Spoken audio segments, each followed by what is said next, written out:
When I was a child, we had a big backyard and we had lots of playroom, but we didn't really have toys when we were young, so I had to kind of make up my own toys. And there was this telephone pole, and the telephone repair guy would come once in a while and repair lines. But he'd see me playing in the back with, you know, shoes, leaves, and things like that. And I guess he took pity on me, and he cut some wires for me.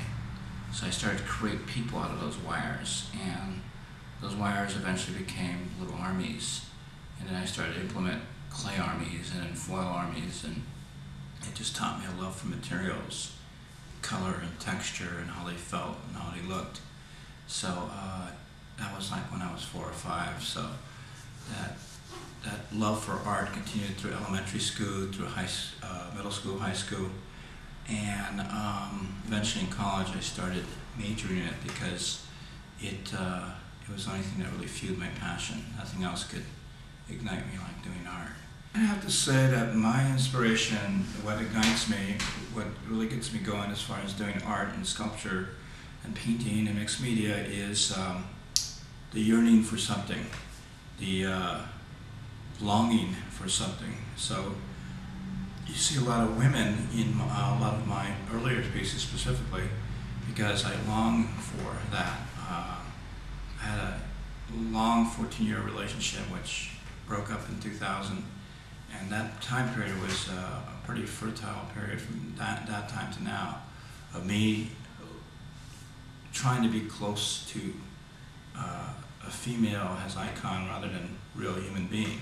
But in the beginning, I bought into the whole idea, as a lot of men do, about what constitutes female beauty, and I equated beauty with a standard of beauty, which is not really a beauty that was real. It was more magazine and TV and movie oriented.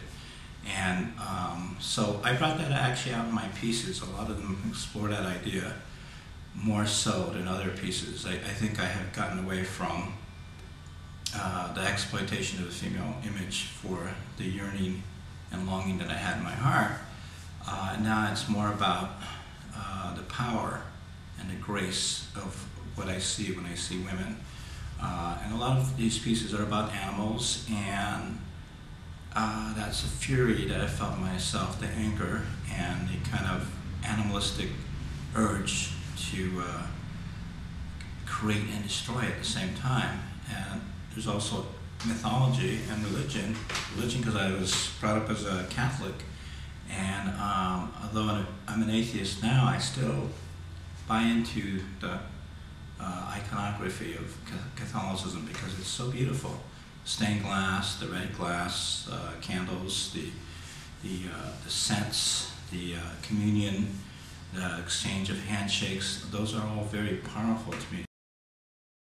This is kind of an all-inclusive arts center as opposed to just showing gallery art. And I think it's important because every month the art changes and I get to enjoy different artists, but also it's a way for me to stay connected to our community. And there's a lot of good people out there. They should be having shows. But the way the gallery system works, it's very myopic. One gallery is looking for one kind of art, another gallery is looking for another kind of art. And there isn't a lot of flux. It's just a very tightly regulated system, kind of like a pyramid Ponzi scheme, I would call it, because the artists get, most artists get shut out of the system, and you have to be commodities and commercial oriented to sometimes break into some of these systems. They're not all bad. There's a lot of beautiful alternative spaces like Works and a couple other venues that really help support artists. But most art institutions are either concerned with the commercial aspect or the grant aspect, and either of those directions involve more blue chip kind of artists, if I can say that in a way that doesn't insult other artists. So I consider this space an alternative to the mainstream art flow, and I think there's other spaces too that work in that way. And I think artists have learned that they have to set up their own paradigms. They cannot expect other people to set them up for them. They have to get out there and be proactive. And so I think there's not only alternative galleries, but there's also alternative art groups. And so they counter the idea that the museum or the gallery has control of what happens in the mainstream. I think a lot of artists are taking control of that aspect themselves.